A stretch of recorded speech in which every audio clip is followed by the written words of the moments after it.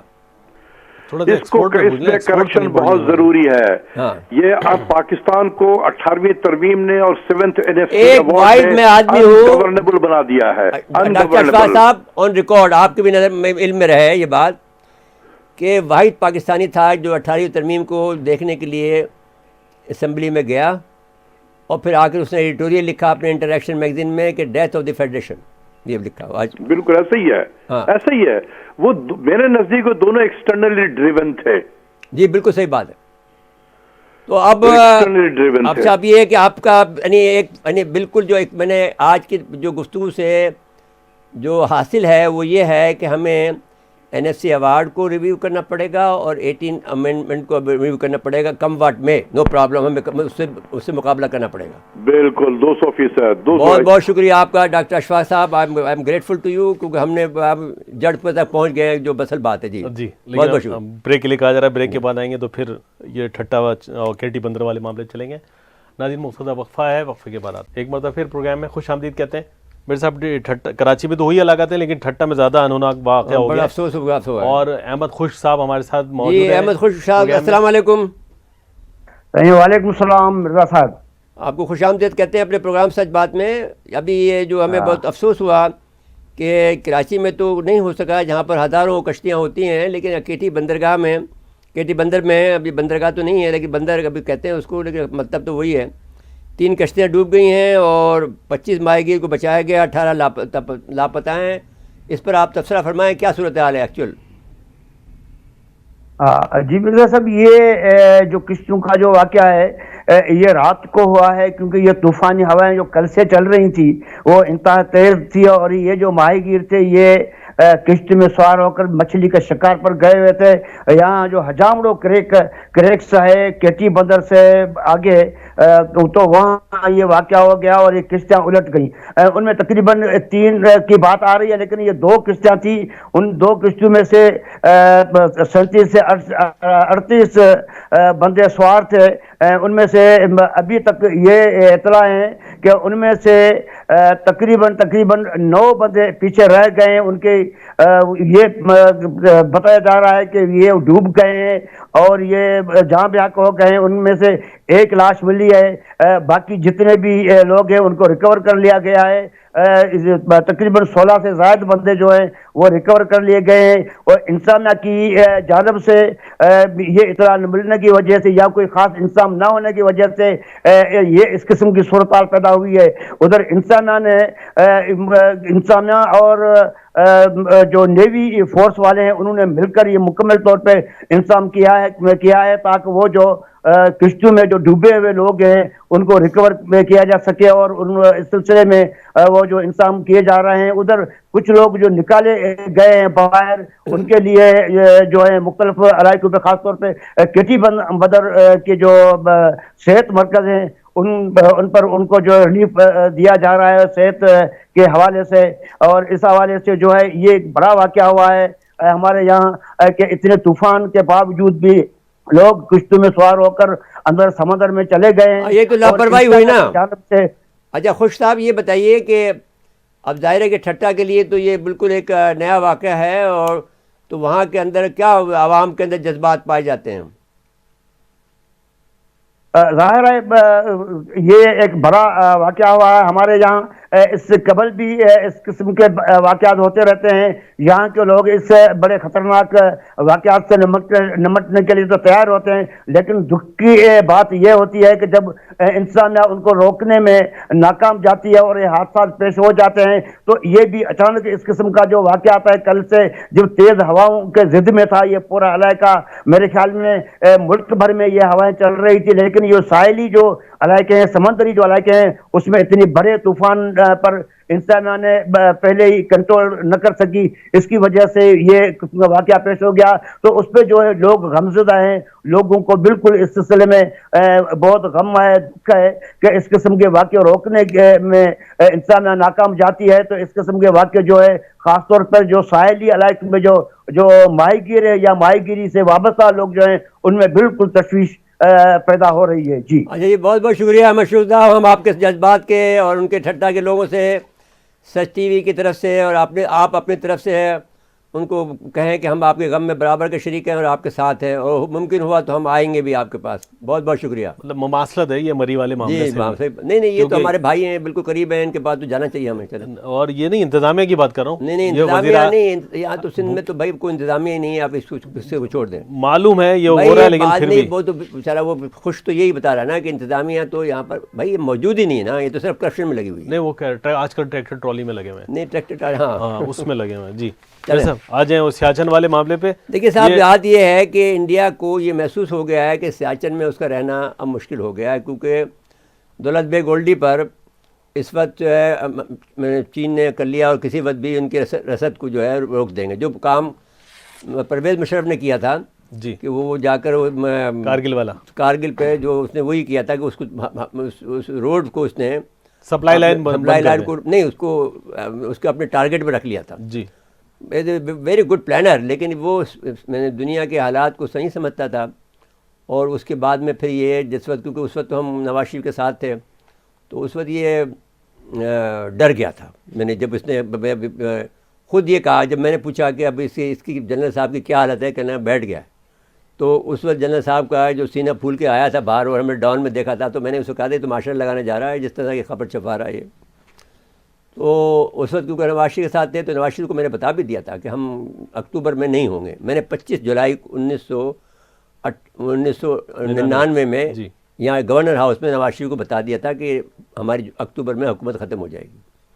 مجھے پتہ ہو گیا تھا. میں میر پرخاص سے، عجیب بات ہے کہ کہاں سے خبر لگی، میر پرخاص سے جب میں گیا. اچھا، آپ خیر مختصر بات یہ ہے کہ ہمارا اب سیاچن میں ہمارا ایک تو یہ ہے کہ ہمیں بدلہ لینا ہے انڈیا سے. 129 آدمی ہمارے سیاچن میں شہید ہوئے ہیں.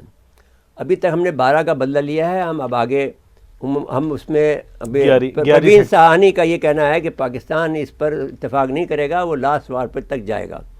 اور ہم جو انڈیا کا ایک بڑا یعنی جو بڑا ایک ماہر ہے، اس کا دفاعی ماہر ہے، اس کا یہ کہنا ہے، اس نے ٹویٹ کیا ہے، اس پہ کہا کہ پاکستان اس پر راضی نہیں ہوگا. تو بہرحال یہ بات تو اس کی صحیح ہے، کیونکہ ہم کیسے راضی ہوں گے؟ ہمیں 119 ہمارے آپ نے ایک دعویٰ کیا تھا 2014 میں کہ صاحب ہم نے یہ حملہ ہم نے کیا ہے. ہم نے پلیٹ فارم بنایا اور اس طرح سے ہم نے وہ جو اڑا دیا اس کے لیزر سے. میرا یہ خیال تھا کہ امریکنوں نے کیا ہے. میں نے تو مضمون لکھ دیا تھا کہ امریکنوں کا کیا ہوا ہے، لیکن انہوں نے پھر انڈیا نے جب وعدہ کیا، لیکن لیزر کا استعمال ضرور ہوا. اور اس میں انہوں نے جو ہمارے ساتھ ظلم کیا اس کا پھر ہم کم سے کم کیانی کو یہ کریڈٹ دیتے ہیں کہ کیانی نے آخری لاش تک کو تلاش کیا. یہ ایک ہماری فوج کی ایک بڑی بے مثال ہے. دوسری مثال انہوں نے قائم کی کہ جب وہ بہاریوں کو انہوں نے اب جو انعام دیا ہے، اس میں یہ کہا کہ ہماری فوج، خیر ناردرن لائٹ انفینٹری کی ذرا وہ کچھ روایات بھی ہیں، نہیں سب کی ہے، سب کی فوج کی ہماری روایت یہ ہے کہ ہم فوجی کو چھوڑتے نہیں ہیں، اپنے جو شہید ہوئے ہیں ان کو چھوڑتے نہیں ہیں. بالکل.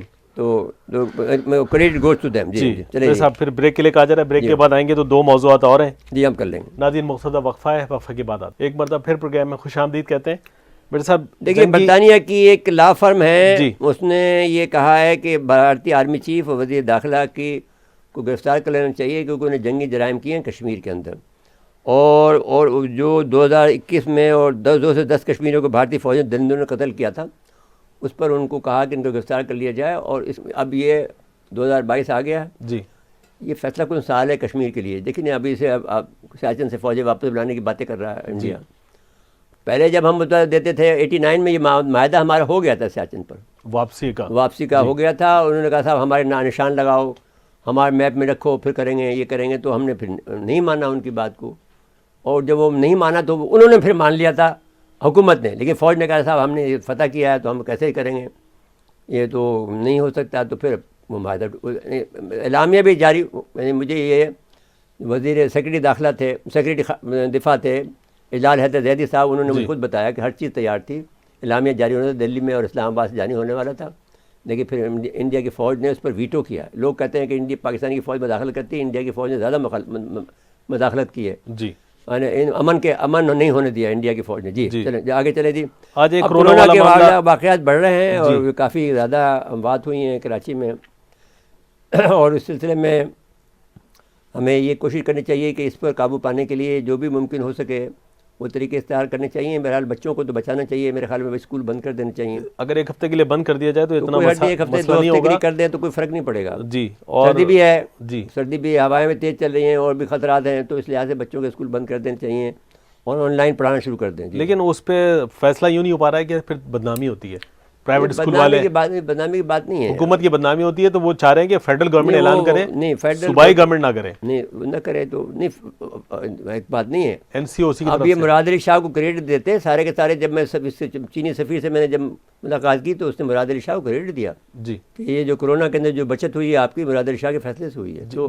تو جو جس کا کریڈٹ ہے ہم تو وہ لوگ ہیں کہ ان کو دیتے ہیں. ٹھیک ہے, لیکن مطلب منصوبہ بندی کر کے اعلان کریں. نہیں, وہ اس وقت مراد علی شاہ کا جو فیصلہ تھا وہ صحیح تھا, اس سے ہماری بچت ہوگی. بچوں کو تو بچوں کو بچا دیا, تو کیونکہ بچوں کو بچنے کے بعد تو ماں باپ تو نہیں بچ سکتے. الٹیمیٹلی ان کو لگتا نہ ماں باپ بچ سکتے ہیں, نہ دادا دادی بچ سکتے ہیں, نہ پھپھی بچ سکتی ہے, نہ پھپھا بچ سکتا ہے, بالکل نہ خالہ بچ سکتی ہے. کوئی بچے تو ایک بھی ہو جائے تو پھر کوئی بھی نہیں بچ سکتا, جی, نہ بھائی بچ سکتا. اللہ خیر کرے کہ بٹ ٹھیک رہے معاملات, اللہ جی, کیونکہ پہلے بھی ہمارے ساتھ معاملات ٹھیک رہے ہیں. اللہ نے, اللہ کی مہربانیاں بہت زیادہ ہیں. اس کا کریڈٹ بھی بہرحال فیڈرل گورنمنٹ لیتی ہے. نہیں لے لیں. وہ بات سے بارش کا ہم نے کہا تھا نا کہ بارش نے, جب ہم نے کہا تھا آج شیخ رشید صاحب نے یہ بات دہرائی ہے کہ صاحب نے دیکھیے اللہ مہربان ہے ہم پر, عمران خان صاحب پر. اچھی بات کی اس نے, بری بات نہیں کی. اس نے یہ کہا کہ بھائی اللہ تو سب کا ہے لیکن ہم پر مہربان ہے. اگر ہمارے پر شارٹیج پڑی اس کی کھاد کی تو اللہ نے پھر بارش برسا دی. تو وہ آج جب بھی پریس کانفرنس کر رہے تھے, اگر عادل حکمران نہ ہو نا تو زمین اپنے خزانے چھپا لیتی ہے. نہیں وہ اور زمین نے چھپایا ہوا ہے بہت ساری چیزیں. نہیں یہ تو خیر یہ لیکن ذہن اس میں شرارت ہے. اس میں صاحب گندم کی پیداوار میں کیا شرارت ہے؟ نہیں, بمپر یہ کہہ رہا ہے شیخ رشید کہہ رہا ہے بمپر پر آئے. صاحب جھوٹ بول رہے ہیں لوگ, جھوٹ بول رہے ہیں. نہیں, اور ابھی دیکھیں نا وہ جھوٹ تو کل جس کو ہم جھوٹ کہہ رہے تھے آج اشفاق صاحب نے صحیح بتا دیا. اشفاق صاحب نے تو کہہ دیا نا کہ جی آپ -1 سے جب آپ حساب کریں گے تو ظاہر ہے گروتھ نظر آئے گا. چلے ٹھیک ہو گیا بھائی, اب چلے ہم سمجھتے ہیں کہ ٹھیک ہو رہا ہے. وقت ختم ہوا ہمارے پروگرام کا. ناظرین آج کے لیے اتنا ہی, آئندہ پروگرام تک کے لیے اجازت چاہتے ہیں. اللہ حافظ.